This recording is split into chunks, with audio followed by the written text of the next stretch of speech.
الرجيم بسم الله الرحمن الرحيم الحمد لله رب العالمين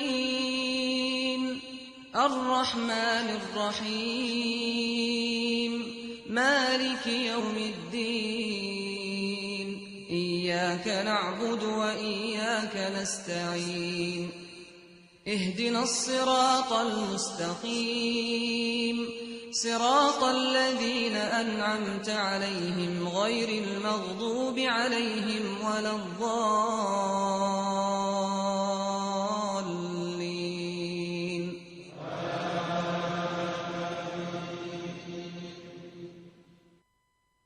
بسم الله الرحمن الرحيم ألف لام الحمد لله والصلاة والسلام على أشرف المرسلين وعلى آله وأصحابه ومن تبعه بإحسان إلى يوم الدين. Nous louons Allah le Très-Haut, le Très Miséricordieux, le Tout-Puissant, le Créateur suprême, qui nous a créés dans ce bas monde, et il a choisi une partie, les a fait des humains. C'est nous. Et nous remercions Allah d'avoir choisi cette dernière créature en tant qu'humain, où nous sommes des descendants de Adam, alayhi salatu wassalam.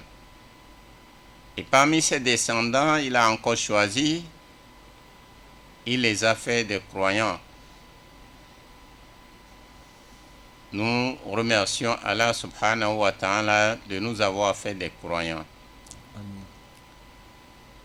Et nous le remercions encore une fois de plus. Il nous a amené ce mois de Ramadan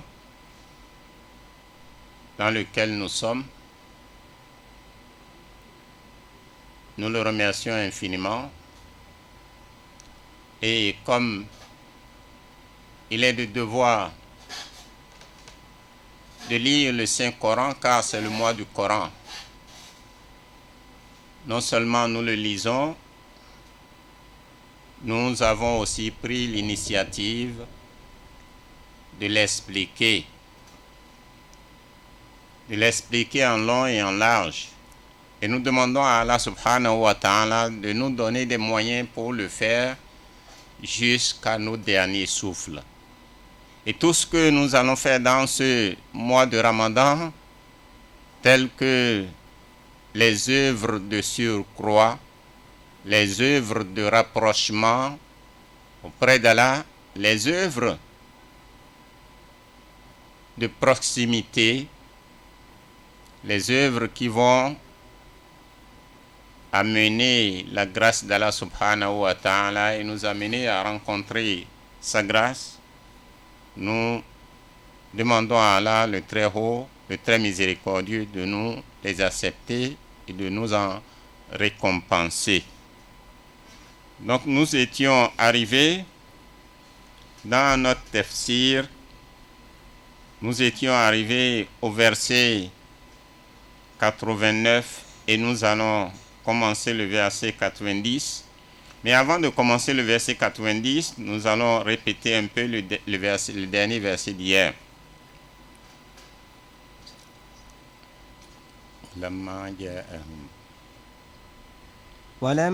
أعوذ بالله من الشيطان الرجيم بسم الله الرحمن الرحيم ولما جاءهم كتاب من عند الله مصدق لما معهم وكانوا من قبل يستفتحون على الذين كفروا فلما جاءهم ما عرفوا كفروا به فلعنة الله على الكافرين بئس ما اشتروا به أنفسهم أن يكفروا بما أنزل الله بما أنزل الله بغيا أن ينزل الله من فضله على من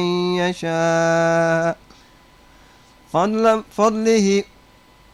بغيا أن ينزل الله من فضله على من يشاء من عباده فباءوا بغضب على غضب وللكافرين عذاب مهين وإذا قيل لهم آمنوا بما أنزل الله قالوا نؤمن بما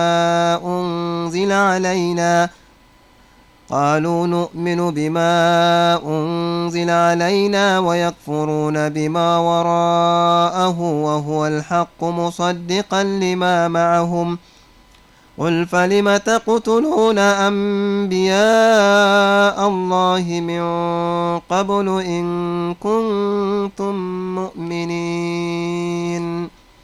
Alhamdulillah, nous remercions Allah le très haut, le très miséricordieux, qui nous a permis cette œuvre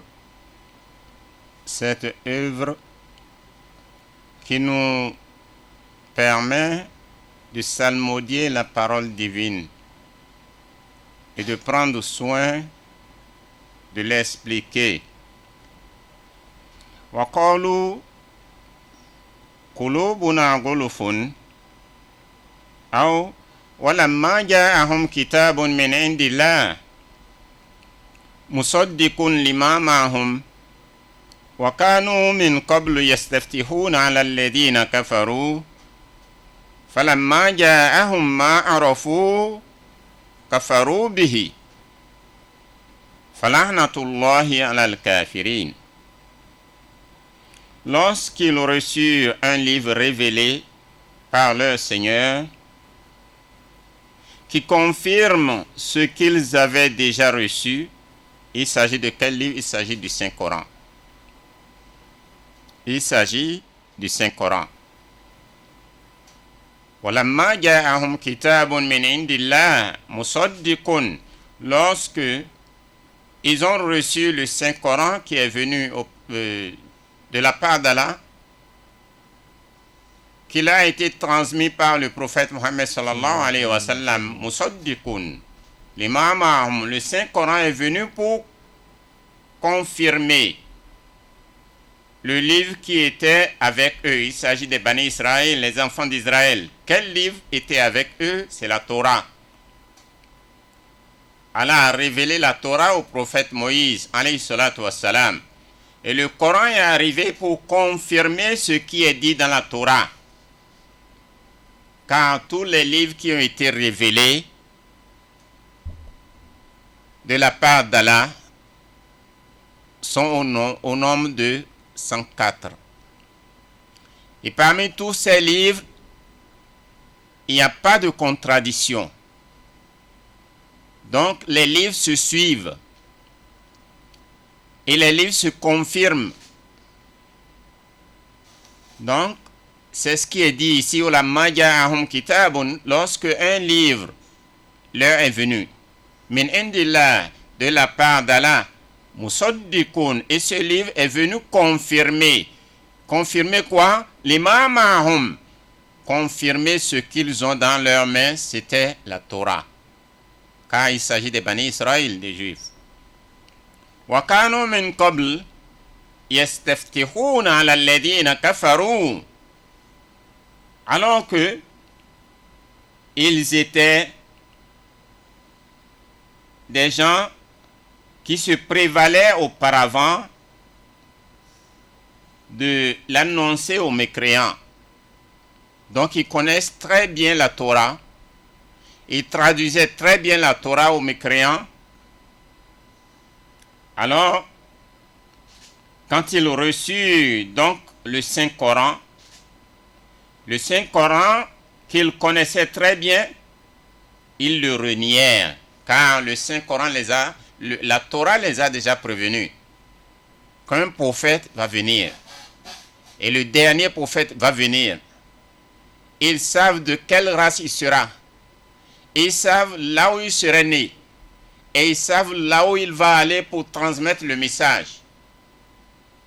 C'est pourquoi nous avons 2 tribus de juifs à Médine. Il y a les Banu Nadir et les Banu Qurayza.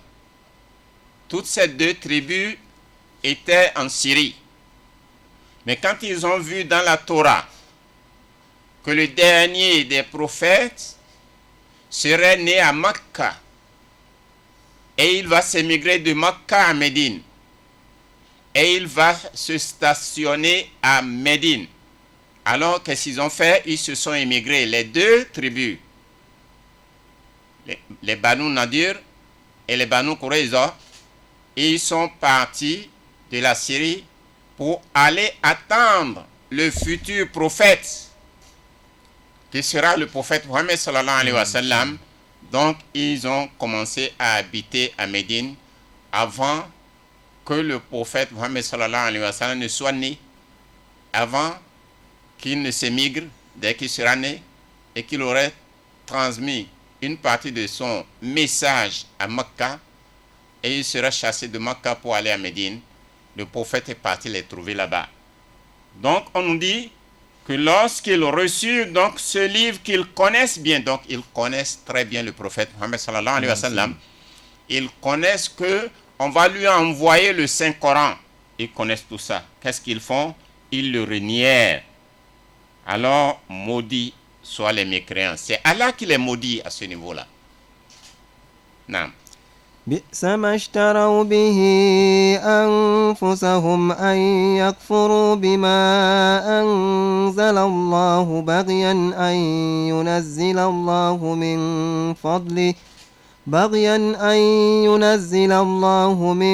فضله على من يشاء من عباده فباءوا بغضب على غضب وللكافرين عذاب مهين. بئس ما اشتروا به أنفسهم أن يكفروا بما أنزل الله بغيا أن ينزل الله من فضله على من يشاء من عباده فباءوا بغضب من على غضب Walil kafirin adabum muhin.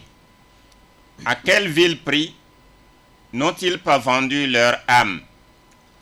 Le fait de connaître un livre et le fait d'être prévenu qu'il y a un prophète qui est le dernier prophète qui va arriver et il sera porteur de tel livre et ils connaissent bien le contenu de tel livre et finalement ils renient, ils refusent, ils rejettent ce livre et Allah les a maudits.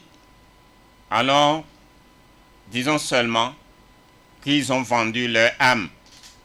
Ils ne croient pas en effet à ce qu'Allah a révélé et s'entêtent à refuser de reconnaître qu'Allah accorde sa grâce à qui il veut parmi ses serviteurs.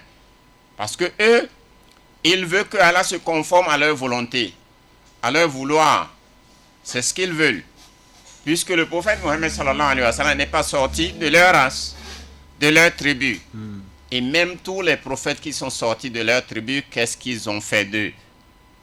Ils ont ainsi encouru colère sur colère. Parce que chaque fois ils amènent la désobéissance et Allah se fâche contre eux, Allah les punit.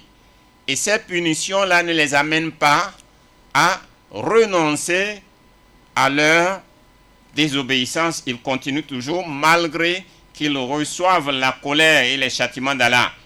Un châtiment humiliant attend ces mécréants. Non.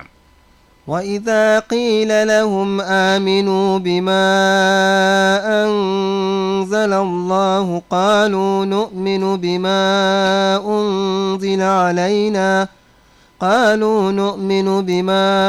أنزل علينا ويكفرون بما وراءه وهو الحق مصدقا لما معهم قل فلم تقتلون أنبياء الله من قبل إن كنتم مؤمنين. نعم. وإذا قيل لهم آمنوا بما أنزل الله. Quand on leur dit croyez à ce que Allah a révélé. قالوا, qu'est-ce qu'ils disent? قالوا نؤمن بما أنزل علينا ويكفرون بما وراءه وهو الحق مصدقا لما معهم قل فلم تقتلون أنبياء الله من قبل إن كنتم مؤمنين. Quand on leur dit croyez à ce qu'Allah a révélé, ils répondent en disant nous croyons à ce qui nous a été révélé. Qu'est-ce qui leur a été révélé? C'est la Torah. Et ils renient le message venu après. Quel est le message qui est venu après? Le Coran. Alors que c'est la vérité qui confirme ce qu'ils avaient déjà reçu. Le Coran est la vérité qui confirme ce que contient la Torah qu'ils ont reçu. Lorsqu'on leur dit de croire à ce qui a été révélé et ce que Allah a révélé, ils disent nous allons croire à ce qui nous a été révélé. C'est-à-dire ils vont croire à la Torah. Mais ils refusent de croire au Coran, alors que le Coran est venu pour confirmer ce que contient la Torah. Alors, pourquoi avez-vous donc tué auparavant les prophètes qu'Allah, les prophètes d'Allah, si vous étiez vraiment croyants? Donc, si vraiment ils étaient des croyants, ils doivent croire au Coran, car il n'y a pas une contradiction entre la Torah et le Coran. La Torah est venue et est descendue au prophète Moussa, alayhi salatu wassalam. Après le prophète Moussa, alayhi salatu wassalam, il y a eu encore beaucoup de prophètes. Mais le livre qui est descendu après la Torah, c'est le Coran, qui est descendu au prophète Mohammed sallallahu alayhi wa sallam. Tous les autres prophètes qui sont venus après le prophète Moussa alayhi salatu wa salam n'ont pas reçu de livre. Ils n'ont pas reçu de livre. Mais quand le Coran est venu, il a confirmé ce que contient la Torah. Les Bani Israël, ils disent qu'ils croient en la Torah, mais ils rejettent ce que contient le Saint-Coran. Si vraiment ils croient en la Torah, ils vont croire aussi au Saint-Coran. Car le Saint-Coran est la vérité qui confirme la Torah. Alors, prophète Mohammed sallallahu alayhi wa sallam, dis-leur, dis aux Juifs de Médine, dis-leur, si vraiment vous croyez en la Torah, pourquoi avez-vous donc tué auparavant les prophètes d'Allah? Si vraiment vous croyez en la Torah, car c'est bien interdit dans la Torah de ne pas tuer, à plus forte raison, un prophète. Et eux, ils en ont tué 70. Un seul jour, ils ont tué 70 prophètes. Donc, ils ne croient pas vraiment en la Torah. Voilà quoi. ولقد جاءكم موسى بالبينات ثم اتخذتم العجل من بعده وأنتم ظالمون. Si vraiment vous êtes des croyants, écoutez bien que وَلَقَدْ جَاءَكُمْ مُوسَى بِالْبَيِّنَاتِ. Le prophète Moïse, alayhi salatu wa salam, est venu vers vous avec des preuves claires, avec des lois qui sont contenues dans la Torah. Et quand il est venu avec la Torah, avec la voix claire, et il s'est congédié, il vous a laissé avec son grand frère Haroun. il est parti chez Allah sur le mont Sinaï, qu'est-ce que vous avez fait derrière lui? ثم اتخذتم العجل من بعده. Vous n'avez plus suivi ses conseils. Vous avez abandonné l'adoration d'Allah et vous avez pris le veau comme Dieu. Wa antum zalimun. Ne voyez-vous pas qu'en faisant ceci, vous êtes injuste envers vous-même? Donc vous n'êtes pas des croyants. وإذ أخذنا ميثاقكم ورفعنا فوقكم الطور خذوا ما آتيناكم بقوة واسمعوا قالوا سمعنا وعصينا وأشربوا في قلوبهم العجل بكفرهم قل بئس ما يأمركم به إيمانكم إن كنتم مؤمنين. نعم. وإذا أخذنا ميثاقكم ورفعنا فوقكم الطور خذوا ما آتيناكم بقوة واسمعوا قالوا سمعنا وعصينا وأشربوا في قلوبهم العجل بكفرهم قل بئس ما يأمركم به إيمانكم إن كنتم مؤمنين. Rappelez-vous, lorsque nous avons agréé votre alliance et élevé au-dessus de vous le mont At-Tur en vous disant tenez fermement ce que nous vous avons donné et écoutez. Ils dirent, nous avons écouté et désobéi. Alors, rappelez-vous que lorsque nous avons tenu et agréé cette alliance, ce pacte avec vous, lorsque la Torah était arrivée, on vous l'a présenté, on vous l'a lu. Mais vous vous êtes rebellés que vous n'allez pas mettre ça en application. Qu'est-ce qui s'est passé? L'ange Gabriel était venu. Et l'ange Gabriel a soulevé la montagne Tour, qui était non loin d'eux. L'ange Gabriel a positionné cette montagne au-dessus d'eux. Et à ce moment, les Bani Israël étaient au nombre de 600 000. Ils étaient tous 600 000. Au moment où le prophète Moussa alayhi salatu wassalam leur présentait, il lisait la Torah pour qu'ils puissent le suivre et mettre ça en application. Ils se sont rebellés. Et l'ange Gabriel s'est fâché et il a soulevé la montagne Tour au-dessus d'eux. Et il était prêt à lâcher ça sur eux pour les écraser tous. Et lorsqu'ils ont vu ceci, ils ont eu peur. Et de force, ils ont accepté mettre en application ce que contient la Torah. Car on leur a dit, tenez fermement ce que nous vous avons donné et écoutez. Qu'est-ce qu'ils ont dit? Ils ont dit, nous avons écouté et désobéi. Nous avons écouté et désobéi. Malgré tout ceci, ils ont écouté, ils ont désobéi.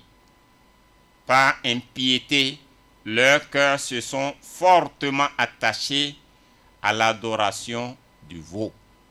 Donc dans leur cœur, il y a toujours l'adoration du veau. Donc ils n'ont pas la sincérité en eux.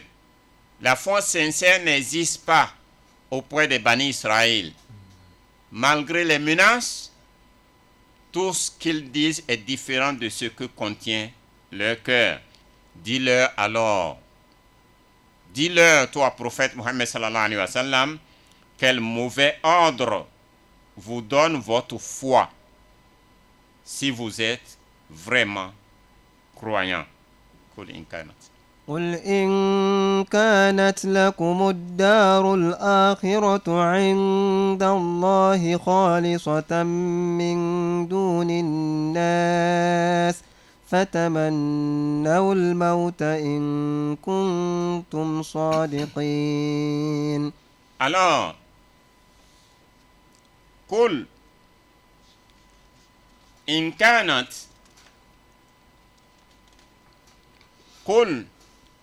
كانت لكم الدار الآخرة عند الله خالصة من دون الناس فتمنوا الموت إن كنتم صادقين. Dis-leur maintenant que si la dernière demeure vous est réservée auprès d'Allah à l'exclusion des autres, souhaitez donc la mort si vous êtes sincères. Ici, il s'agit de leur poser la question. Où Allah subhanahu wa ta'ala recommande au prophète Mohammed sallallahu alayhi wa sallam de leur dire: si vous avez une demeure personnelle à vous, qui vous a été réservée par Allah dans l'au-delà, car ils se disent qu'ils sont des enfants de Dieu, ils se disent qu'ils sont des élus de Dieu, ils se disent qu'ils sont des préférés de Dieu, ils se disent qu'ils sont des aimés de Dieu.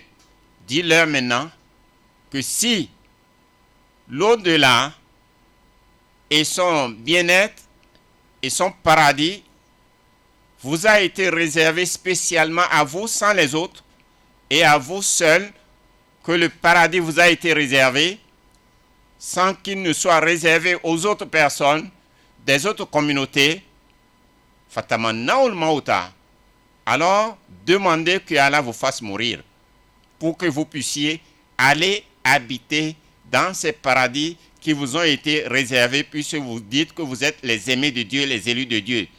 Si vraiment vous êtes des véridiques, alors demandez que Allah vous fasse mourir. Qu'est-ce qui va se passer? Naam. ولن يتمنوه أبدا بما قدمت أيديهم والله عليم بالظالمين. نعم. ولن يتمنوه أبدا بما قدمت أيديهم. Ils ne vont jamais et jamais demander que Allah les fasse mourir. Jamais et jamais. Mais pourquoi? À cause de ce qu'ils ont déjà commis comme péché. Allah connaît très bien les injustes. Ce sont des gens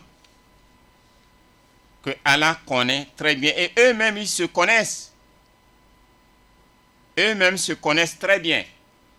Ils ne vont jamais demander à mourir. Et ceux qui ont le plus peur de la mort, ce sont les Bani Israël. Et le Coran a bien décrit qu'ils n'aiment jamais mourir. Et ils font toujours des efforts. Et ils font toujours des recherches jusqu'aujourd'hui pour chercher quelque chose qui va aller contre la mort. Tous les jours, ils travaillent, ils font des recherches, ils font des dépenses colossales pour pouvoir trouver quelque chose qui va les empêcher de mourir. Ils cherchent toujours à être là, même 1000 ans, 2000 ans. Ils sont prêts à dépenser pour vivre éternellement. Allah a dit: وَلَنْ يَتَمَنَّوْهُ أَبَدًا بِمَا قَدَّمَتْ أَيْدِيهِمْ وَاللَّهُ عَلِيمٌ بِالظَّالِمِينَ. Mais ils ne la souhaiteront jamais. Ils ne souhaiteront jamais la mort, sachant ce que leurs mains ont commis. Allah connaît bien les injustes. Non. ولتجدنهم أحرص الناس على حياة ومن الذين أشركوا يود أحدهم لو يعمر 1000 سنة وما هو بمزحزحه من العذاب أن يؤمر والله بصير بما يعملون. نعم. ولتجدنهم أحرص الناس على حياة ومن الذين أشركوا يود أحدهم لو يعمر 1000 سنة وما هو بمزحزحه من العذاب أن يؤمر والله بصير بما يعملون. Alors, Allah subhanahu wa ta'ala s'adresse au prophète Mohammed sallallahu alayhi wa sallam Wala tajidannahum ahrasun nasi ala hayatin. Certes, tu trouveras que les Juifs sont les plus attachés à la vie d'ici-bas. Effectivement, c'est ça. Nous les voyons. Dans les récits, nous voyons qu'ils sont plus attachés à la vie de ce bas monde que l'au-delà. À travers tout ce qu'ils font, à travers l'effort et la recherche, la course à la richesse, vous allez toujours trouver que c'est eux qui sont les plus rattachés à la vie d'ici-bas. Et ils le font plus que les polythéistes même. Chacun d'entre eux aimerait vivre 1000 ans. Chacun d'entre les Juifs cherche toujours à vivre 1000 ans au minimum. Ils font des efforts pour le faire. Ils mettent tout à leur disposition pour pouvoir vivre 1000 ans. Et ils sont prêts à détruire toute chose qui va nuire à leur vie. Toute chose qui va leur rendre malade, ils sont prêts à dépenser n'importe quelle somme pourvu qu'ils puissent vivre. Le Coran les connaît très bien.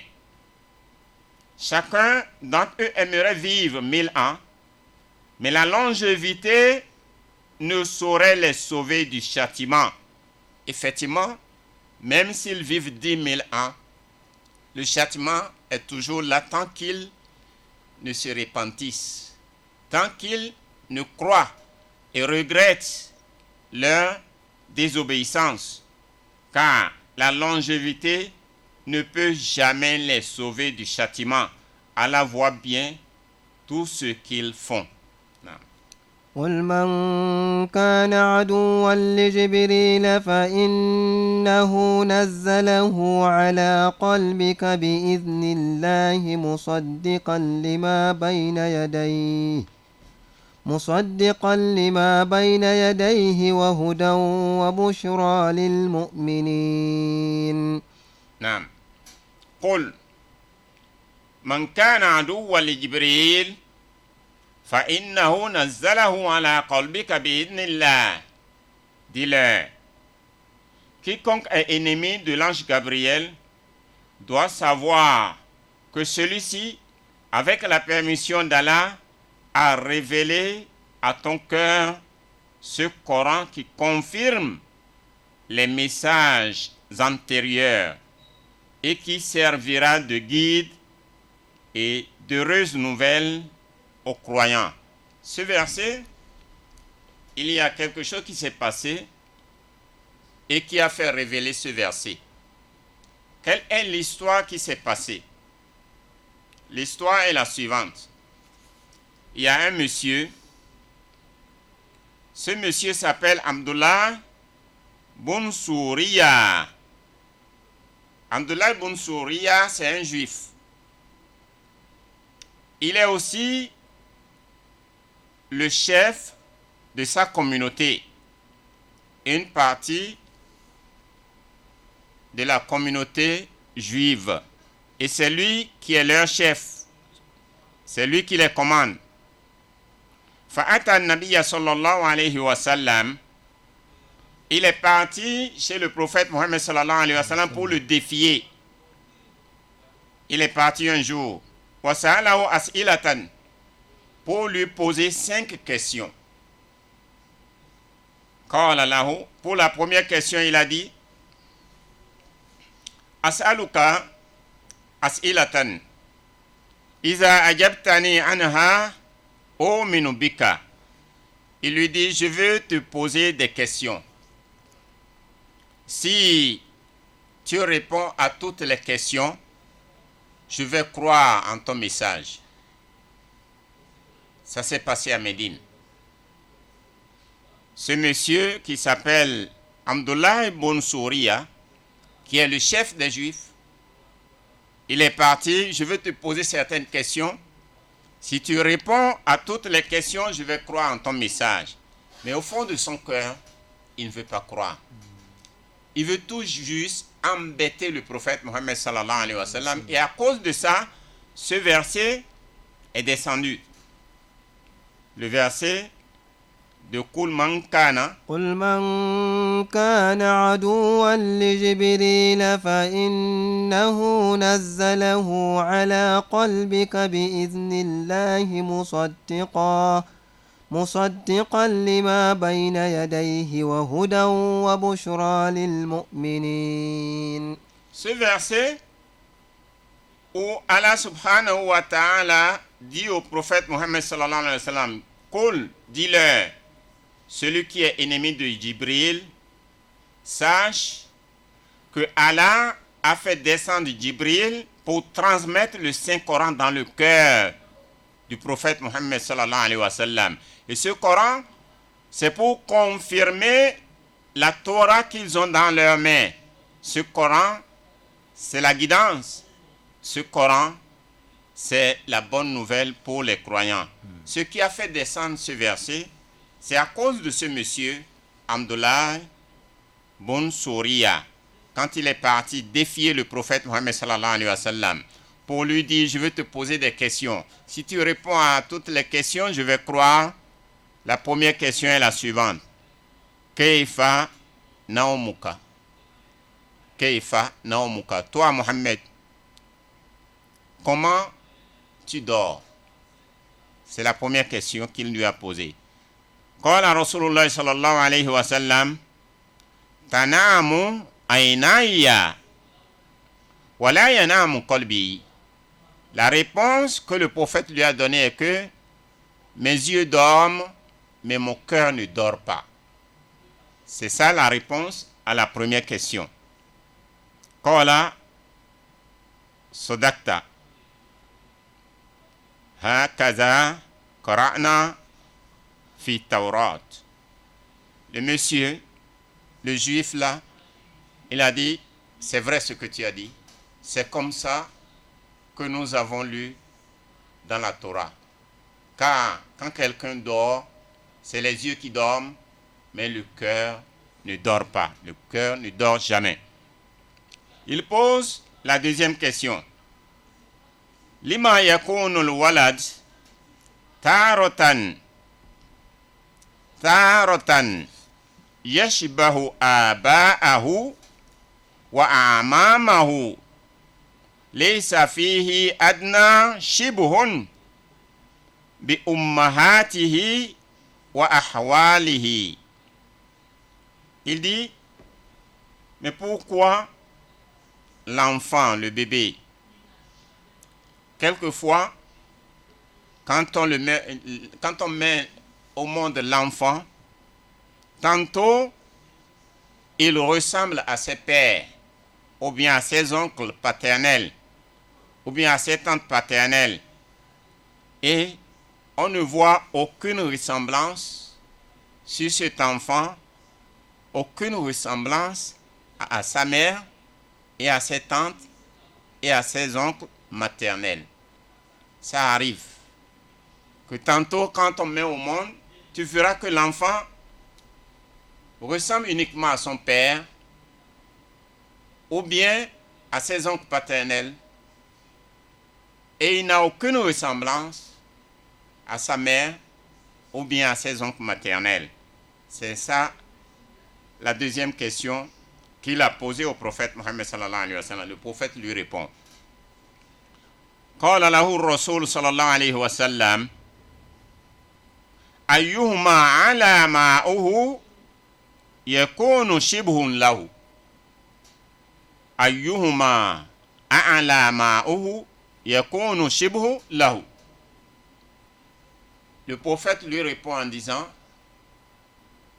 que son père et sa mère, lorsqu'ils dorment ensemble, celui dont son liquide est en haut, l'enfant ressemble à celui-là. Quand ils dorment ensemble, si c'est le liquide du mari qui est en haut, l'enfant va ressembler à son père. Si c'est le liquide de la femme qui est en haut, l'enfant va ressembler à sa mère. C'est-à-dire, C'est les deux liquides qui se rencontrent quand le mari et la femme dorment ensemble. Mais l'un doit passer avant l'autre.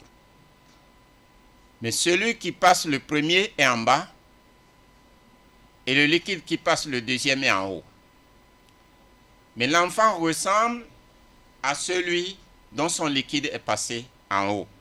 Et le prophète continue pour détailler le plus. Lorsque le mari et la femme sont ensemble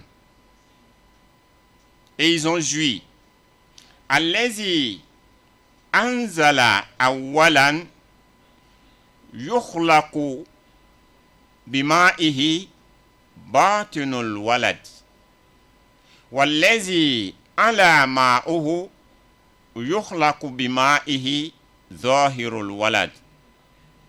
Naam. Il a dit, lorsqu'ils sont ensemble, en train de s'amuser ensemble, dormir ensemble, celui qui a envoyé son liquide, le premier, ce liquide sera en bas, mais l'enfant, l'essence intérieure, intérieurement, l'enfant va prendre le comportement intérieur de celui qui a son liquide en bas. Car nous avons des aspects apparents et des aspects internes. L'apparence, c'est le corps, les yeux, les bras, les mains. Mais ce qui est interne, c'est le comportement, la manière de réfléchir, la manière de penser, l'habitude, tout ça là, c'est caché. Quand tu vois quelqu'un, en même temps, tu ne peux pas connaître son habitude. Parce que c'est caché, c'est interne. Mais quand tu vois quelqu'un, même la photo, tu peux savoir s'il ressemble à son père ou sa mère. Ça, c'est physique, c'est externe. Mais le prophète Mohammed sallallahu alayhi wa sallam nous fait comprendre que lorsque le mari et la femme dorment ensemble, celui dont son liquide est le premier à descendre, c'est ce liquide qui va aller en bas. Alors son aspect interne viendra de ce liquide. Et celui dont son liquide est en haut, alors son aspect physique externe sera formé à partir du liquide qui est en haut. Le prophète continue toujours à expliquer. Fayasiru shibuhu lillazi ala ma'uhu. Alors l'enfant va ressembler à celui dont son liquide est en haut physiquement. Donc, si nous comprenons bien, si c'est le liquide de papa qui est le dernier à sortir, ce liquide sera en haut, et l'enfant qui naîtra va prendre la forme physique de papa, son visage, son corps, sa taille, ainsi de suite, parce que c'est le liquide de papa qui est le dernier à sortir, donc c'est ça qui est en haut. Mais l'enfant, dans son aspect interne, c'est-à-dire sa manière de penser, sa manière d'agir, son comportement, tout ce qui est interne en lui, il va ressembler à maman parce que c'est le liquide de maman qui est en bas. Et de même, si c'est le liquide de papa qui est en bas et le liquide de maman est en haut, vous voyez le visage de l'enfant, il va ressembler à sa mère. Sa taille, il va ressembler à sa mère. Mais à propos de son comportement, puisque c'est le liquide de son père qui est en bas, à travers son comportement, sa manière de penser, il va ressembler à son père. Voilà ce que le prophète Mohammed sallallahu alayhi wa sallam a expliqué à ce monsieur. Donc cela nous montre que le Coran rentre partout. Ça, c'est rentrer dans la biologie. Alors, qu'est-ce que ce monsieur a dit? Qala sodakta. Oui, tu as dit la vérité. Cela veut dire qu'il était au courant. Dans la Torah, ils ont tout lu, ils ont compris ça. il pose la troisième question. Akhbirni amma harrama Israël ala nafsihi. Informe-moi de ce que les Bani Israël se sont interdits eux-mêmes. Informe-moi de ce que les Bani Israël se sont interdits eux-mêmes. Qala lahu Rasul sallallahu alayhi wa sallam, et le prophète Mohammed sallallahu alayhi wa sallam lui dit: Luhumul ibli wa albanuha. Luhumul ibli wa albanuha. Ce que les Bani Israël se sont interdits eux-mêmes, c'est la viande du chameau et le lait du chameau. C'est eux-mêmes qui se sont interdits. Et comment ils se sont interdits, le prophète a expliqué. Wazalika annahu marido maradon shadidan fananzaro in shafahu Allahu min dhalika al-marad la yatruka ahabba at-ta'am ilayhi wa huwa lahmul ibli wa ahabba ash-sharab ilayhi wa huwa albanul ibli. Pourquoi ils se sont interdits la viande et le lait du chameau? Un jour, ils sont tombés malades. Une maladie très grave. Alors, qu'est-ce qu'ils ont fait? Ils ont promis à Allah. Ils ont fait un vœu devant Allah que, oh Allah, guéris-nous de cette grave maladie. Et si tu nous guéris, ils ont posé une condition. Si tu nous guéris, alors on ne va plus jamais manger la viande du chameau et jamais boire le lait du chameau. Et pourtant, c'était les deux choses qu'ils aimaient le plus parmi les nourritures. Les Bani Israël et les Juifs aiment beaucoup la viande du chameau et son lait. Et comme ils étaient tombés malades, donc ils ont formulé le vœu là que si Allah les guérit de cette grave maladie, ils vont s'interdire, ils ne vont plus jamais manger la viande du chameau ni boire son lait. Alors, ce monsieur, ce juif, il a dit au prophète: Sadaqta, tu as dit la vérité. Il pose maintenant la quatrième question. Akhbirni ma nuzulu ahli al-jannah awwal diyafatihim ala Allah tabaraka wa ta'ala. Alors, informe-moi que dès qu'on sera dans le paradis, Dieu va nous recevoir. La première réception que Dieu va nous faire pour nous recevoir pour la première fois dès qu'on sera dans le paradis, ce sera où? C'est la question qu'il pose au prophète Mohammed sallallahu alayhi wa sallam. Qala lahu Nabi sallallahu alayhi wa sallam: Kabidul Hut. Que Allah subhanahu wa ta'ala, après le jugement, après la balance, après tout, et on sera dans le paradis, Allah subhanahu wa ta'ala va nous recevoir, nous les habitants du paradis. Mais où? Il va nous recevoir dans le ventre d'un poisson.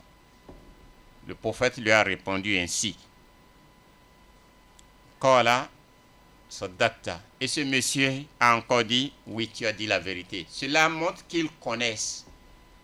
Tout a été dit dans la Torah. Ils ont lu. Ils connaissent tout ça. Le monsieur, ce monsieur qui s'appelle Abdullah Bun Souriya, il dit: Al-an bakiya su'alun wahidun.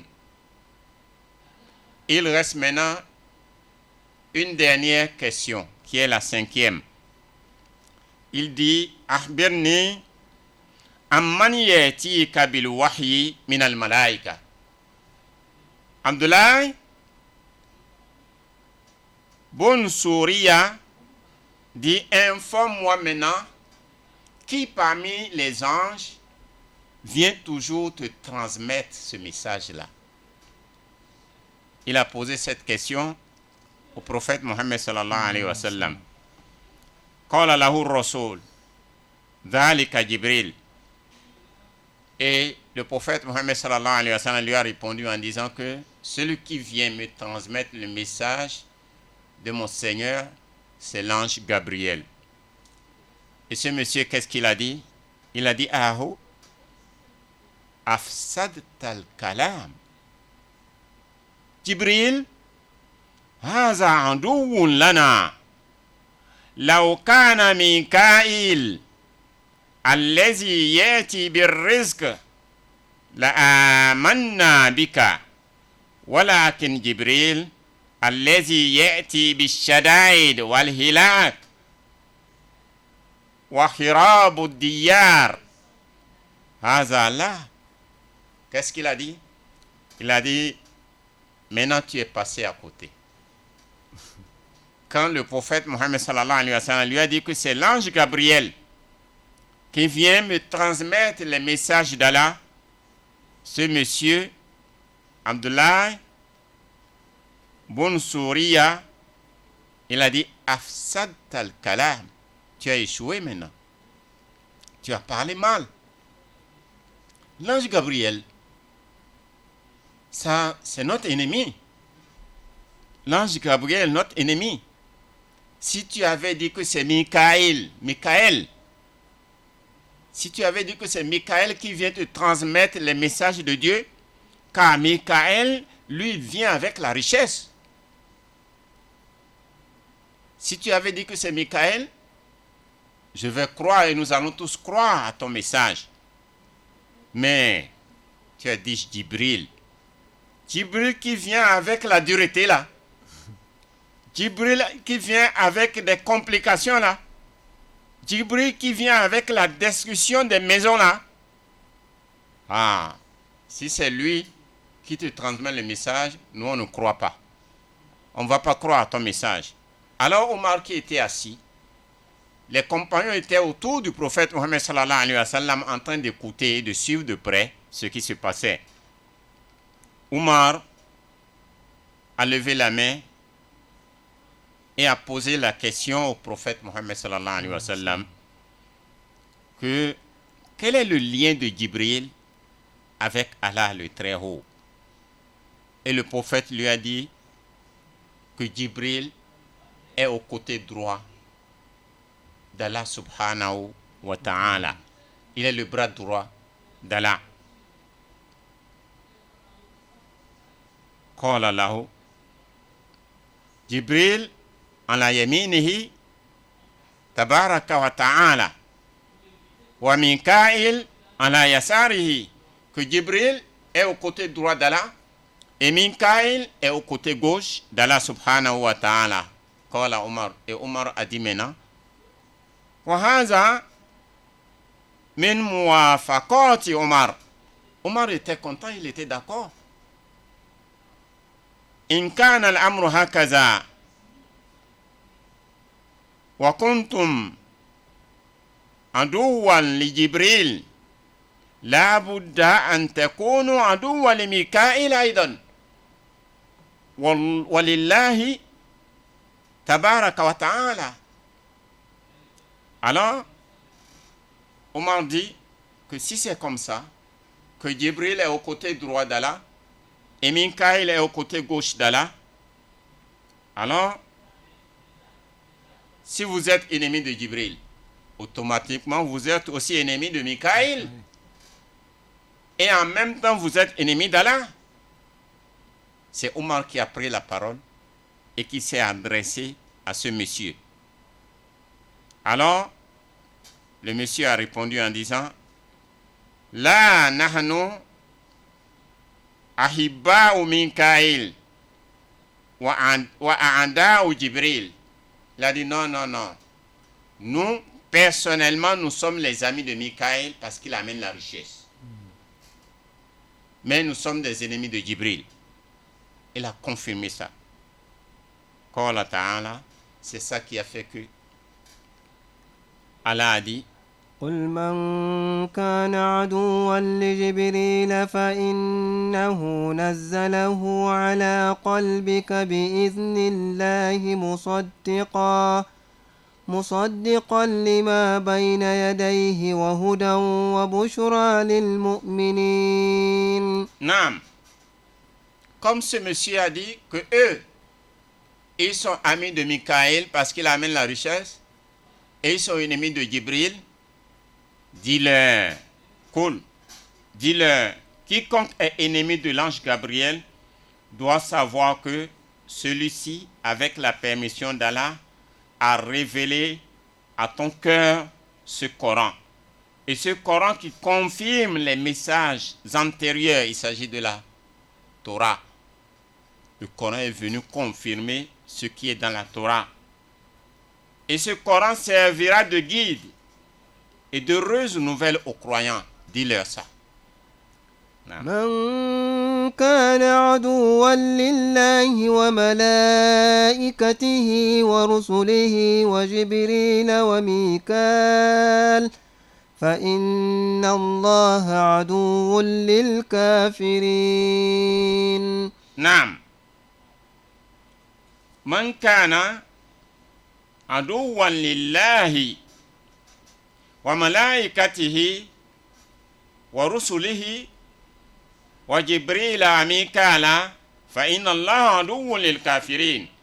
Dis-leur que tous ceux qui ont été ennemis d'Allah, ils sont ennemis de ses anges, ils sont ennemis. Non, dis-leur, quiconque est ennemi de l'ange Gabriel doit savoir que celui-ci, avec la permission d'Allah, a révélé à ton cœur ce Coran qui confirme le message antérieur, les messages antérieurs, et qui servira de guide et d'heureuses nouvelles aux croyants. Alors, من كان عدوا لله وملائكته ورسله وجبريل وميكال فإن الله عدو للكافرين. Puisque ce monsieur a dit qu'ils sont ennemis de Jibril et amis de Mikaël, alors que Jibril est le bras droit d'Allah et Mikaël est au côté gauche d'Allah, et ce monsieur lui-même il a dit qu'il est ennemi de Jibril, dis-leur que tout ennemi d'Allah, de ses anges, de ses messagers, car quand tu prends un seul ange et tu es ennemi de ce ange, automatiquement tu es ennemi d'Allah. Donc Allah est en train de leur faire comprendre que tout ennemi d'Allah, tout ennemi de ses anges, tout ennemi des messagers d'Allah, de Gabriel et de Mikaël, sache qu'Allah est l'ennemi des infidèles. Donc montre-leur que automatiquement Allah subhanahu wa ta'ala est ennemi des infidèles. Naam. ولقد أنزلنا إليك آيات بينات وما يكفر بها إلا الفاسقون. نعم. ولقد أنزلنا إليك آيات بينات وما يكفر بها إلا الفاسقون. Nous t'avons révélé des versets explicites, des versets clairs. Ce ne sont pas des versets cachés ni difficiles. Ces versets sont clairs, qui ne seront reniés que par les pervers. Les signes, les versets qui ont été dits, on les voit sur la création d'Allah subhanahu wa ta'ala. Tout ce qui est dit dans le Saint-Coran, nous le vivons au jour le jour dans la nature. Quand Allah parle des cieux, nous voyons le ciel. Quand Allah parle de la terre, nous voyons la terre. Quand Allah parle des pluies, nous voyons les pluies, les mers, les océans. Tout ceci, c'est dans le Saint-Coran. Quand Allah parle de la reproduction, nous voyons la reproduction des hommes. Les animaux se reproduisent. Les oiseaux. Tout cela, c'est dit dans le Saint-Coran. Donc, Allah est en train de dire, nous t'avons révélé des versets explicites qui ne seront reniés que par les pervers. Celui qui va refuser les versets d'Allah, donc celui-là c'est un pervers, par sa propre volonté, il ne veut pas accepter. Bismillah. أَوَكُلَّمَا عَاهَدُوا عَهْدًا نَبَذَهُ فَرِيقٌ مِّنْهُمْ بَلْ أَكْثَرُهُمْ لَا يُؤْمِنُونَ أَوَكُلَّمَا عَاهَدُوا عَهْدًا نَبَذَهُ فَرِيقٌ مِّنْهُمْ بَلْ أَكْثَرُهُمْ لَا يُؤْمِنُونَ.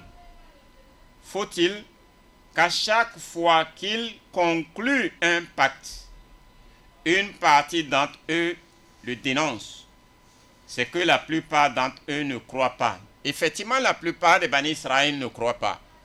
Car quand Allah subhanahu wa ta'ala signe un pacte, un engagement avec eux, et ils acceptent, après une partie d'eux rejette le pacte là, donc la plupart et beaucoup d'entre eux ne croient pas. Bismillah. ولما جاءهم رسول من عند الله مصدق لما معهم نبذ فريق من الذين أوتوا الكتاب كتاب الله وراء ظهورهم كأنهم لا يعلمون ولما جاءهم رسول من عند الله مصدق لما معهم نبذ فريق من الذين أوتوا الكتاب كتاب الله وراء ظهورهم كأنهم لا يعلمون. Lorsqu'un envoyé d'Allah est venu leur confirmer le message qu'ils avaient reçu, car le prophète Mohammed sallallahu alayhi wa sallam est venu pas pour une nouvelle chose, il est venu pour confirmer ce qu'ils avaient dans leurs mains. Ils avaient quoi dans leurs mains? La Torah du prophète Moussa alayhi salatu wa salam. Et le Coran est venu pour confirmer le contenu de la Torah. Alors une partie de ceux qui ont reçu le livre ont totalement rejeté.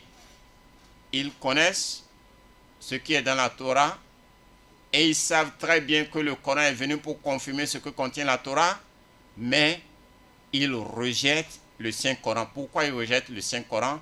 Parce qu'ils ont déjà une place pour eux dans la communauté grâce à la Torah. Et cette place leur procure la richesse. Ils sont des dirigeants religieux avec la Torah. Les gens les obéissent, les gens les suivent. Ils prêchent les gens. Donc, ils sont devenus des leaders dans la communauté où ils travaillent avec la Torah.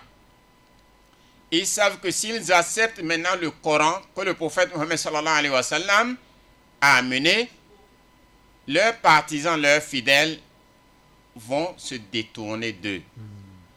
Et la richesse qu'ils reçoivent de leurs fidèles, ils ne vont plus recevoir ça. Donc, ils préfèrent cette richesse éphémère de ce bas monde que d'obéir et d'accepter le Saint-Coran. Alors,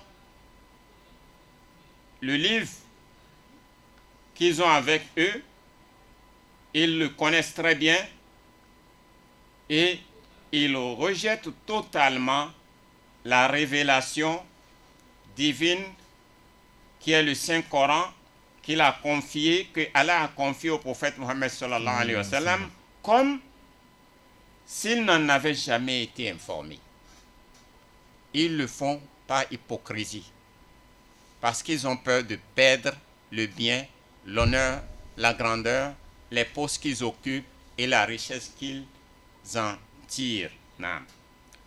واتبعوا ما تتلو الشياطين على ملك سليمان وما كفر سليمان ولكن الشياطين كفروا يعلمون الناس السحر وما أنزل على الملكين ببابل هاروت وماروت وما يعلمان من أحد حتى يقولا إنما نحن فتنة فلا تكفر فيتعلمون منهما ما يفرقون به بين المرء وزوجه وما هم بضارين به من أحد إلا بإذن الله ويتعلمون ما يضرهم ولا ينفعهم ولقد علموا لمن اشتراه ما له في الآخرة من خلاق ولبئس ما شروا به أنفسهم لو كانوا يعلمون. Non, ce verset, le verset 102 de la sourate Al-Baqarah, nous dit وَاتَّبَعُوا مَا تَتْلُو الشَّيَاطِينُ عَلَى مُلْكِ سُلَيْمَانَ وَمَا كَفَرَ سُلَيْمَانُ وَلَكِنَّ الشَّيَاطِينَ كَفَرُوا يُعَلِّمُونَ النَّاسَ السِّحْرَ وَمَا أُنزِلَ عَلَى الْمَلَكَيْنِ بِبَابِلَ هَارُوتَ وَمَارُوتَ وَمَا يُعَلِّمَانِ من أحد حتى يقولا إنما نحن فتنة فلا تكفر فيتعلمون منهما ما يفرقون به بين المرء وزوجه وما هم بضارين به من أحد إلا بإذن الله ويتعلمون ما يضرهم ولا ينفعهم ولقد علموا لمن اشتراه ما له في الآخرة من خلاق وَلَبِئْسَ مَا شَرَوْا بِهِ أَنفُسَهُمْ لَوْ كَانُوا يَعْلَمُونَ. Ce verset, le verset 102, lui aussi il a une histoire qui a entraîné sa révélation. Quelle est cette histoire? Il s'agit du prophète Suleiman. Il s'agit du prophète Suleiman. Le prophète Suleiman, il est la personne la plus riche dans le monde, dans le passé et dans l'avenir. La richesse que Allah a donnée à Suleiman, personne ne peut plus jamais la voir avant la fin du monde. Nous les croyants, il faut qu'on sache que le plus riche du monde, c'est un prophète. Le plus pauvre du monde, c'est un prophète. Le plus riche, sa richesse ne lui a pas empêché d'adorer Allah. Il s'agit du prophète Suleiman. Personne ne peut avoir la même quantité que sa richesse. Jamais et jamais. Le plus pauvre du monde, c'est le prophète Isa alayhi salatu wassalam. Sa pauvreté ne l'a pas empêché d'adorer Allah subhanahu wa ta'ala. Et personne ne peut atteindre sa pauvreté jamais et jamais. Cela montre que si tu es riche, adore Allah. Faut pas que ta richesse t'empêche d'adorer ton Seigneur.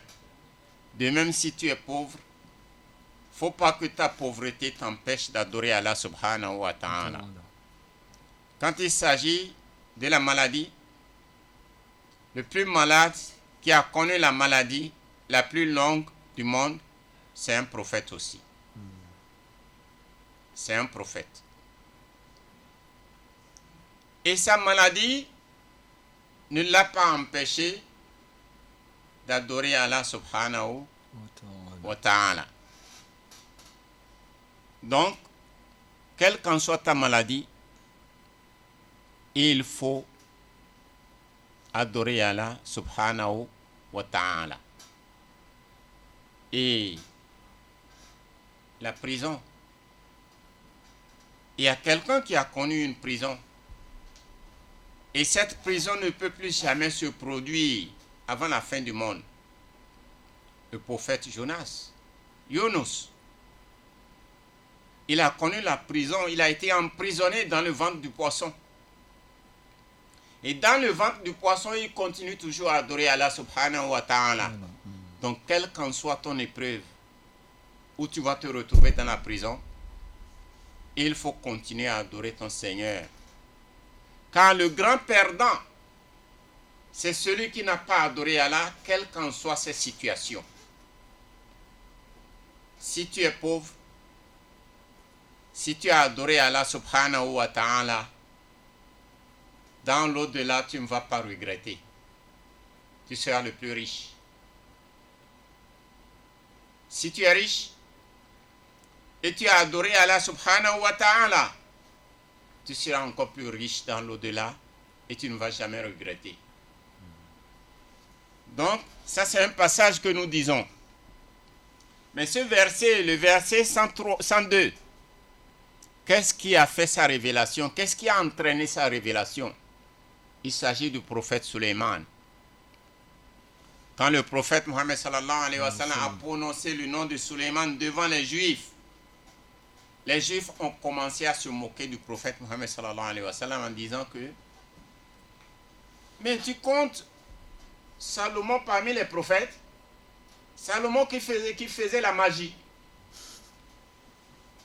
Salomon qui faisait la magie, tu le comptes parmi les prophètes, alors que Salomon n'a pas fait la magie.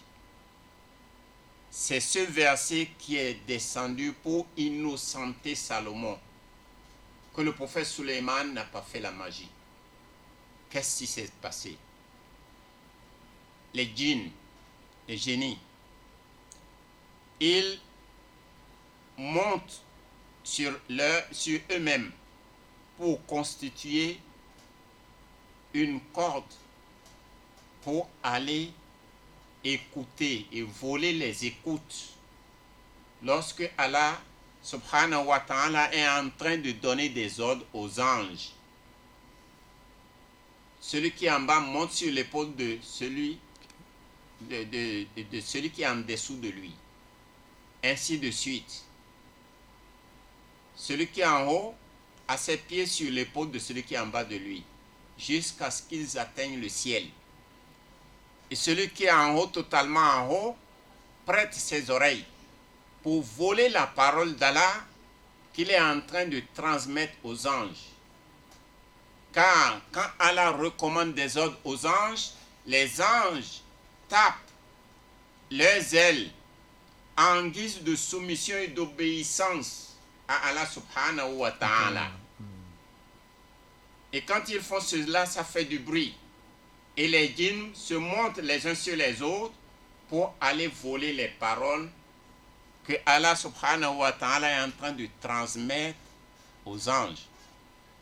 Et celui qui a écouté la parole, qui est totalement en haut, il transmet à celui qui est en bas de lui. Celui qui est en bas de lui transmet à celui qui est en bas de lui, jusqu'à ce que ça descende sur terre. Et le devin qui est en train de fouiller dans son sable voit cette parole. Mais quand il voit cette parole, il voit les paroles avec des multitudes de mensonges à côté. C'est ça qui se passe et les djinns l'écrivent. Jusqu'au point où ils se disent que les djinns connaissent l'avenir. Les djinns ne connaissent pas l'avenir. C'est ce qu'ils font pour voler les paroles d'Allah subhanahu wa ta'ala. Et quand Suleiman a su ça, ce que les djinns font, il a saisi ce livre-là dans lequel ils écrivent les magies. Il l'a saisi, il a enterré ça dans son palais. واتبعوا ما تتلو الشياطين على ملك سليمان وما كفر سليمان ولكن الشياطين كفروا يعلمون الناس السحر وما أنزل على الملكين ببابل هاروت وماروت وما يعلمان من أحد حتى يقولا إنما نحن فتنة فلا تكفر فيتعلمون منهما ما يفرقون به بين المرء وزوجه وما هم بضارين به من أحد إلا بإذن الله ويتعلمون ما يضرهم ولا ينفعهم ولقد علموا لمن اشتراه ما له في الآخرة من خلاق ولبئس ما شروا به أنفسهم لو كانوا يعلمون. نعم. واتبعوا ما تتلو الشياطين على ملك سليمان. Suleiman alayhi salatu wassalam, quand il a vu ce que les djinns font, il a saisi les livres là. Il les a enterrés dans son palais. Et quand Suleiman était décédé, les djinns sont partis déterrer les livres là. Ils ont commencé à montrer aux gens que voilà ce que Suleiman faisait comme magie pour dominer tous ceux qu'il dominait. Car Suleiman, il commandait les djinns. Il comprend le langage des djinns. Il commandait les oiseaux. Il comprenait le langage des oiseaux. Il comprenait le langage des insectes. Il comprenait le langage des animaux. Il dominait tout. Il comprenait le langage de tout le monde. Il a un pouvoir splendide. Il dominait toute la terre. Mais Suleiman n'est pas magicien. Il ne faisait pas la magie. C'est les djinns qui faisaient la magie, qui volaient les paroles d'Allah pour transmettre ça aux devins, aux charlatans. Et ils écrivaient tout ce qu'ils faisaient dans des livres. Et quand Suleiman a su cela, Suleiman leur a saisi les livres, il les a enterrés dans son palais. Quand Suleiman était mort, les djinns sont partis déterrer ces livres-là et ils commencent à montrer aux gens pour dire que Suleiman faisait la magie. Alors, les Juifs, c'est ce qu'ils ont vu, ils ont entendu que Suleiman faisait la magie. Et quand le prophète Mohammed sallallahu alayhi wa sallam a prononcé le nom de Suleiman, les Juifs ont commencé à se moquer du prophète Mohammed sallallahu alayhi wa sallam que, mais tu comptes Salomon parmi les prophètes? Non, Salomon est un magicien. Donc ce verset est venu nous montrer en disant ils ont suivi ce que les démons ont diffusé dans le royaume de Salomon. Les démons ont menti sur Salomon en disant que c'est avec ces magies-là que Suleiman dominait. Or, Salomon n'était pas mécréant, car ceux qui font la magie sont des mécréants.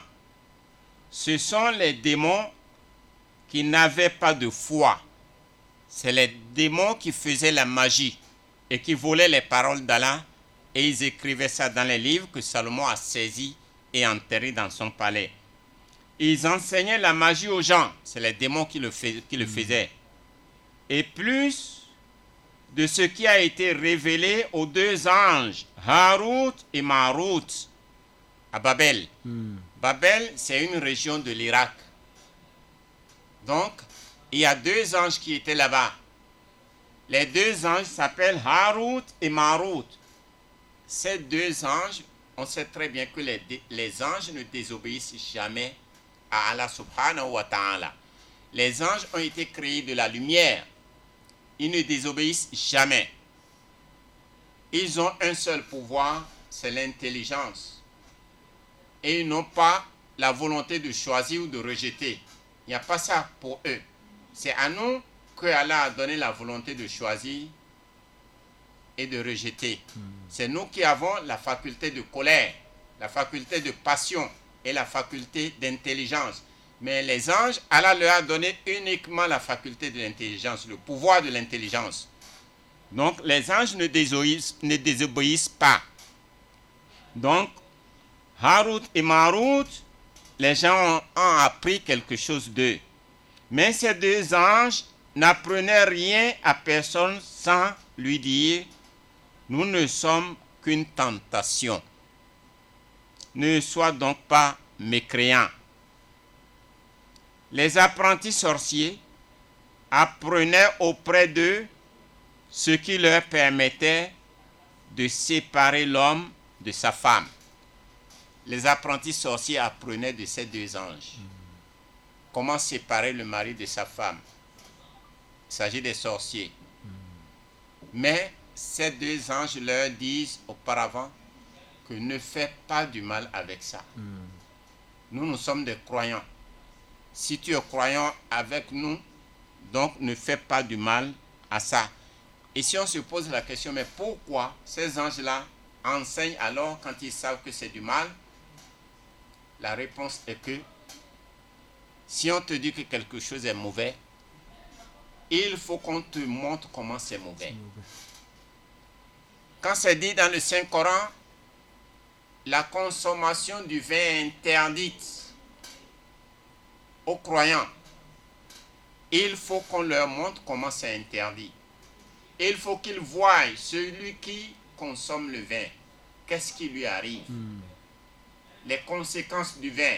Il faut qu'on lui montre ça, qu'on lui apprenne ça. Là, il va savoir la gravité et il va s'en empêcher. C'est pourquoi ces deux anges-là enseignent aux gens la magie. Mais ils préviennent la personne en lui disant que c'est mauvais cette chose-là. Voilà sa gravité. Et il y a des conséquences. Donc, sois croyant et crains Dieu. Donc, mais ils ne nuisent à personne sans la volonté d'Allah. Les anges, les deux anges, Harut et Marut, continuent toujours à dire à ceux-là que votre sorcellerie et votre magie ne peut jamais marcher sauf avec la volonté d'Allah subhanahu wa ta'ala. Ils apprennent ce qui leur nuit et n'a point d'utilité pour eux.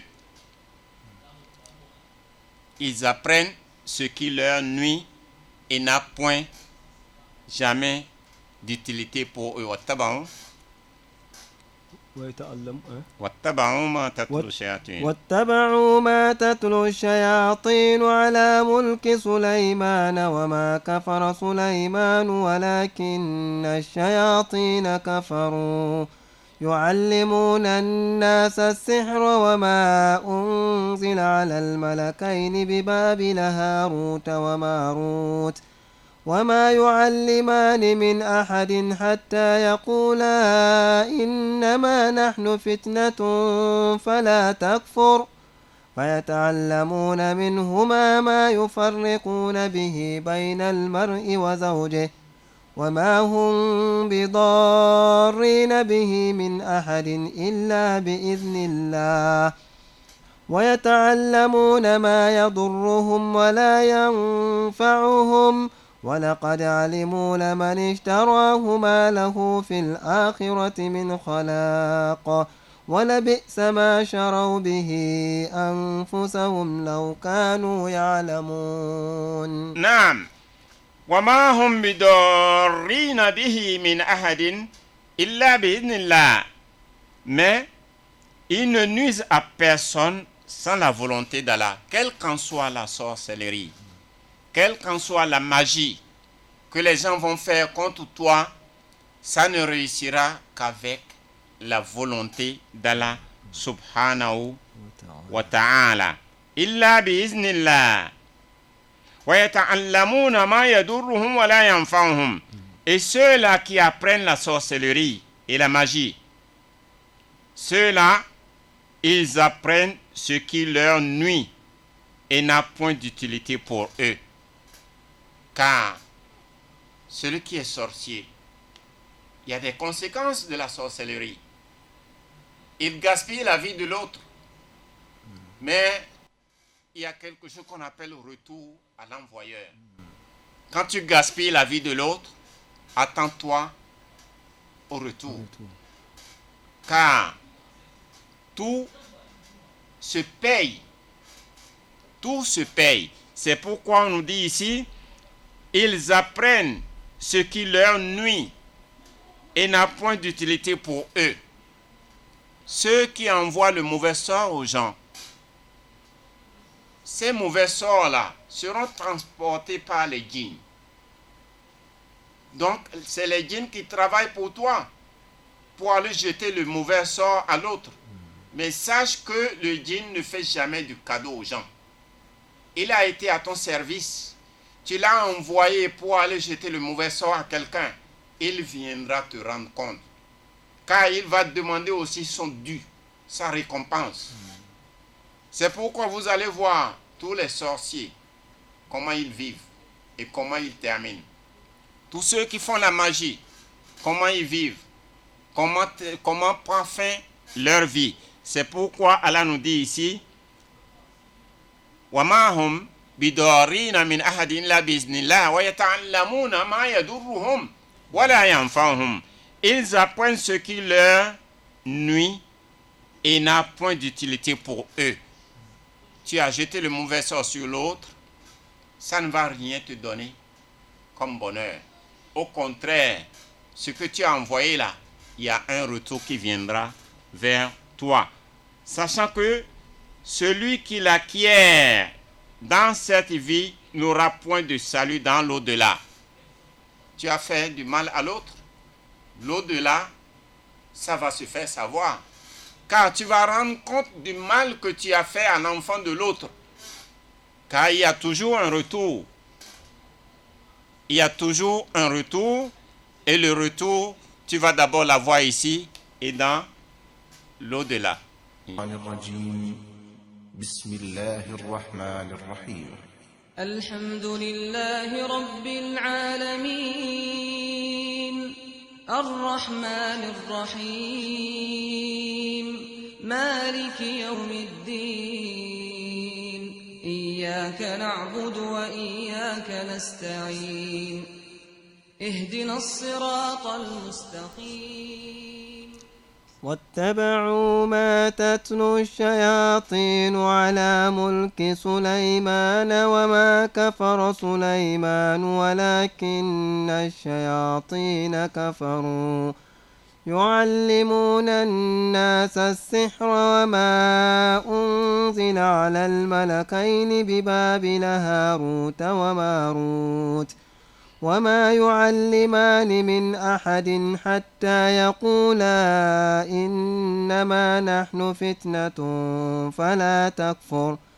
فيتعلمون منهما ما يفرقون به بين المرء وزوجه وما هم بضارين به من أحد إلا بإذن الله ويتعلمون ما يضرهم ولا ينفعهم ولقد علموا لمن اشتراه ما له في الآخرة من خلاق ولبئس ما شروا به أنفسهم لو كانوا يعلمون ولو أنهم آمنوا واتقوا لمثوبة من عند الله خير لو كانوا يعلمون. Non. Ce verset, le verset 102, nous avons expliqué la cause de sa révélation.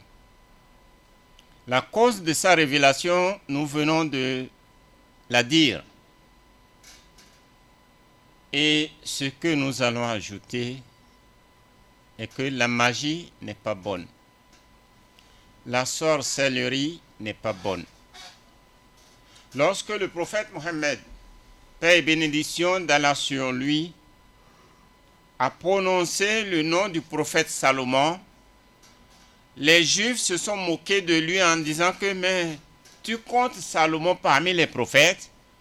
Salomon qui est magicien là? Alors ce verset est descendu, a été révélé par l'ange Gabriel au prophète Mohammed sallallahu alayhi wa sallam pour innocenter Salomon en faisant comprendre que c'est les démons qui font la magie.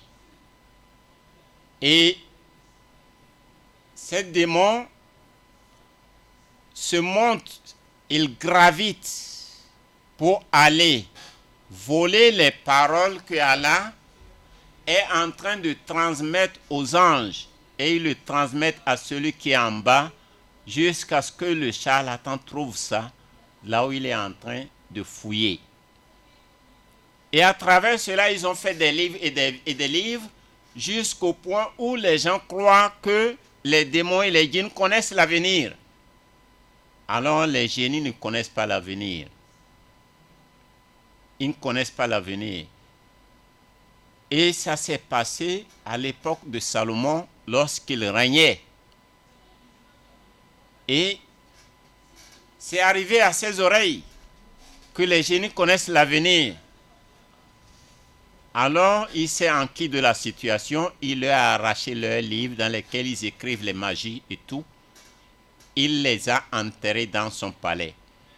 Et quand Salomon est décédé, les mêmes démons sont partis déterrer ces livres pour montrer maintenant aux fidèles de Salomon, aux adeptes de Salomon, que le pouvoir de Salomon, c'est ça, c'est dans ces livres-là. C'est grâce à ces magies-là qu'il dominait la terre. Et les gens ont cru que Salomon était un magicien, il n'est pas magicien. Et de deux, il y a aussi deux anges qu'on appelle Harut et Marut, qui habitaient à Babylone, en Irak. Ces anges, les anges ne désobéissent jamais à Dieu, mais ces anges sont des tentations. Ils apprennent aux gens comment faire la sorcellerie. Ils apprennent aux gens comment quelqu'un peut séparer sa femme de lui, ou bien séparer le mari de la femme et causer la désunion, le divorce, dans un couple paisible, tranquille et qui s'aime. Mais ces anges-là, ils disent que, attention, ne soyez pas mécréants. Nous sommes des croyants. Ce que nous vous enseignons là sont des choses mauvaises. Mais quand même, les gens qui sont des partisans des démons apprennent ça. Mais les anges les mettent en garde que tout ça là a un retour, ici-bas et dans l'au-delà. Et ces retours, on les appelle retours à l'envoyeur. Pour cela, nous exhortons tout le monde de s'éloigner de la sorcellerie et de la magie. Parce que ça ne donne pas un bon retour. Par la haine, tu détestes quelqu'un, tu lui envoies la sorcellerie, mais sache que toi aussi tu n'es pas à l'abri. Parce que chaque chose a un retour. Et toute chose se paye. Et la plupart de ces gens-là, regardez leur vie. Leur vie n'est pas bonne. Et la vie de leur progéniture aussi n'est pas bonne. Pourquoi? Parce qu'ils envoient cette sorcellerie et ces magies-là en utilisant les génies. Et c'est les génies qui partent rendre compte.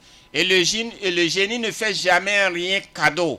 Et il va toujours demander son prix, son dû et son salaire. Et en demandant son salaire, quand tu ne lui donnes pas, il sera obligé de t'embêter. Donc la plupart des sorciers ne vivent pas bien. Ils vivent mal. Et ils finissent mal. Et leurs progénitures aussi prennent des coups. Eu égard à cela, évitons ces choses. Soyons des croyants sincères. Et faisons toujours du bien. Même si c'est ton ennemi, fais-lui du bien. Car les anges nous préviennent aussi que tout ce qu'ils vous apprennent là, ça réussit par la volonté de Dieu. Si la volonté de Dieu ne rentre pas dedans, ça ne réussira jamais. Et à la fin de ce verset, on dit à quel mauvais prix ils ont vendu leurs âmes s'ils savaient. Donc ceux qui pratiquent ces magies-là et la sorcellerie, ils ont déjà vendu leurs âmes au diable.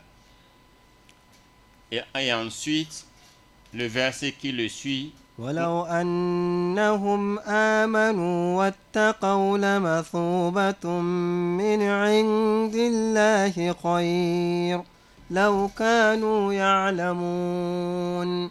ولو أنهم آمنوا واتقوا لمثوبة من عند الله خير law kanu ya'lamun. Certes, s'ils avaient été croyants et pieux, la récompense auprès d'Allah aurait été meilleure pour eux s'ils savaient.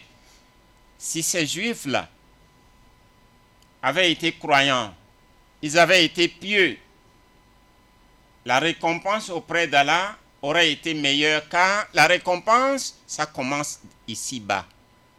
Celui qui croit en Dieu et qui fait du bien, il aura toujours la récompense de sa croyance et de son bien qu'il est en train de faire. Et cette récompense est meilleure pour eux s'ils savaient. Donc,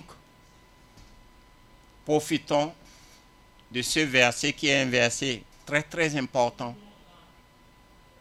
de faire du bien et non du mal, car tout a été clair ici. N'apprenons pas la magie et ne faisons pas la sorcellerie, quelles qu'en soient les difficultés que tu pourras avoir. Quand tu penses du bien de ton prochain, tu vas trouver le bien. Quand tu fais du bien, tu vas récolter du bien. Le bien appelle toujours le bien. Même si c'est ton ennemi, fais-lui du bien, tu verras comment il va devenir ton ami.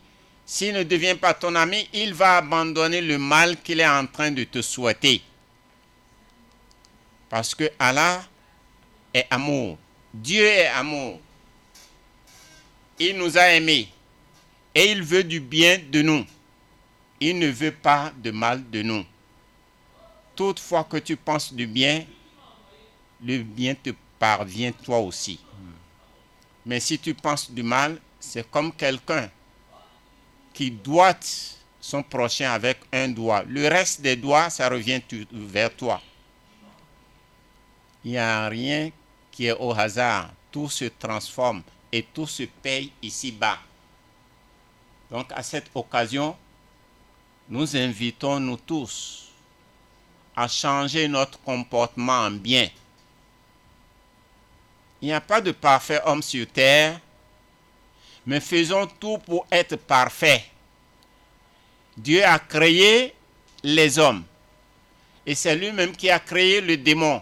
Mais le démon a juré qu'il ne va jamais nous laisser tranquilles sans nous entraîner avec lui, car il ne veut pas lui seul être châtié dans l'enfer.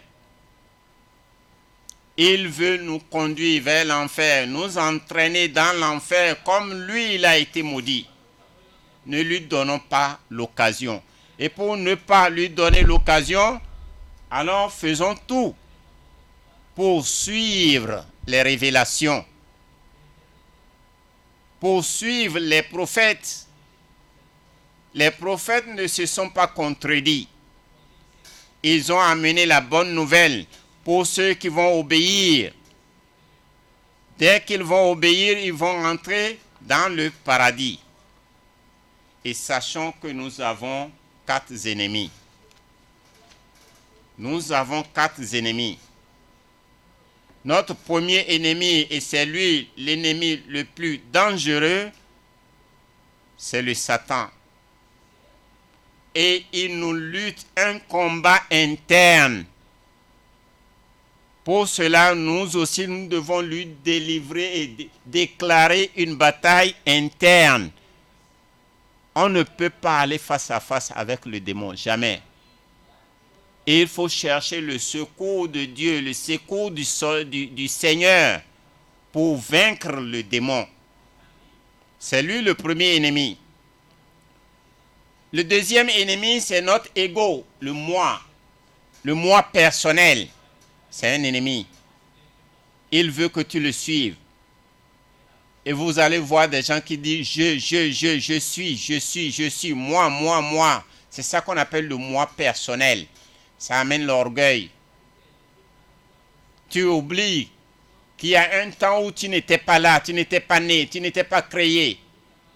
Et tu oublies aussi qu'un moment viendra où tu vas disparaître. Tu seras poussière. Pour cela, évite de dire moi, je peux, je vais, je suis. Le moi là, c'est ton ennemi. Il ne va pas te conseiller du bien. Le troisième ennemi, c'est les tentations du bas monde. Ce bas monde, si on le suit, on s'éloigne de Dieu.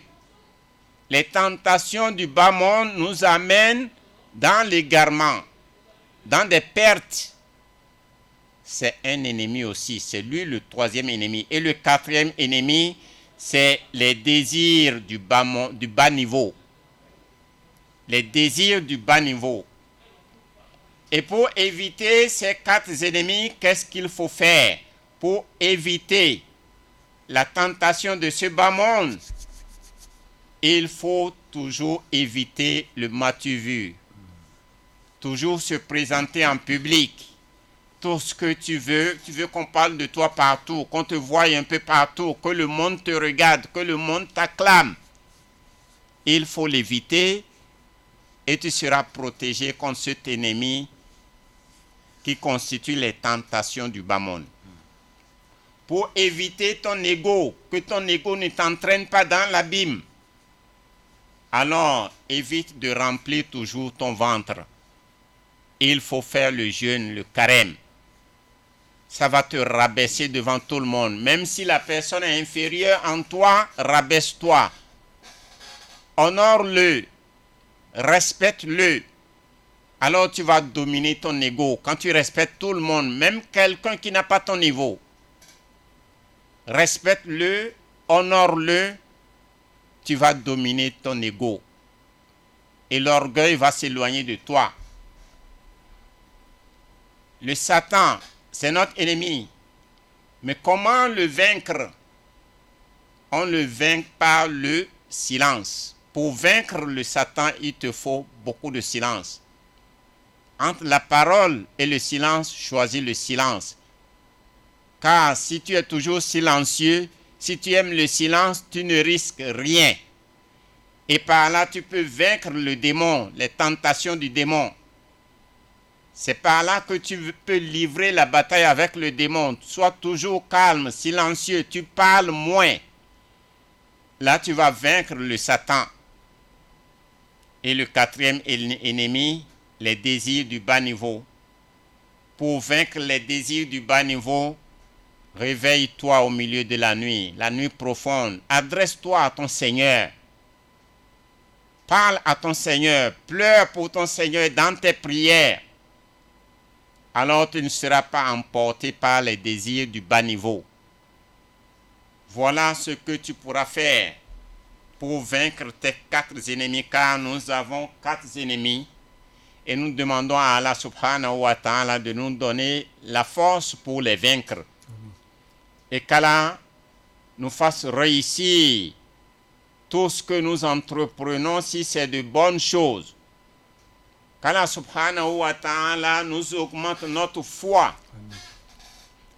Qu'Allah augmente notre crainte. Qu'Allah augmente notre dévouement dans cette adoration. Et qu'Allah fasse la paix partout.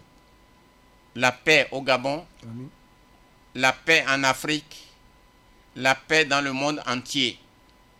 Et que la maladie là, qui fait ravage dans le monde entier, qu'Allah l'éradique. Qu'Allah fasse disparaître cette maladie et que nous soyons tranquilles comme avant.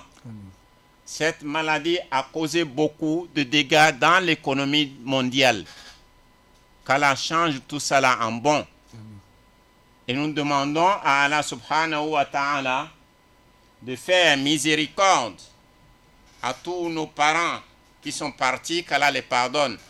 Qu'Allah les mette tous dans le paradis. Et nos parents qui vivent encore, qu'Allah leur donne la santé. Qu'Allah améliore leur santé.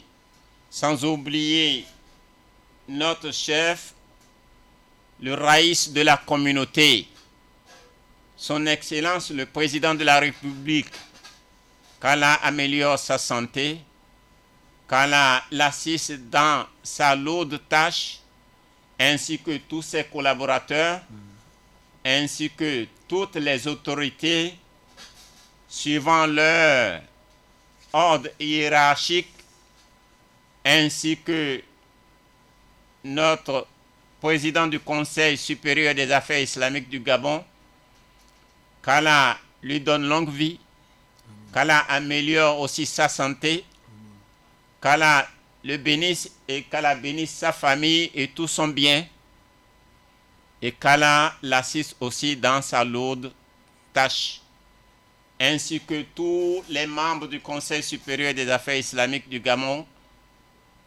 qu'Allah les bénisse tous, qu'Allah les aide aussi, qu'Allah les fasse réussir dans toutes leurs entreprises, sans oublier tous les imams du Gabon et sans oublier le grand imam, notre père, Imam Khan, Omar Tierno, qu'Allah lui donne la santé et qu'Allah bénisse toute sa progéniture, sans oublier tous les prédicateurs et tous les religieux du Gabon, qu'Allah les maintienne dans leur tranquillité et que la paix soit sur tout le monde, dans tous les foyers, qu'Allah mette la paix et la tranquillité et qu'Allah bénisse tout le Gabon. Wassalamu alaikum wa rahmatullahi wa barakatuhu. أعوذ بالله من الشيطان الرجيم بسم الله الرحمن الرحيم الحمد لله رب العالمين الرحمن الرحيم مالك يوم الدين إياك نعبد وإياك نستعين اهدنا الصراط المستقيم صراط الذين أنعمت عليهم غير المغضوب عليهم ولا الضالين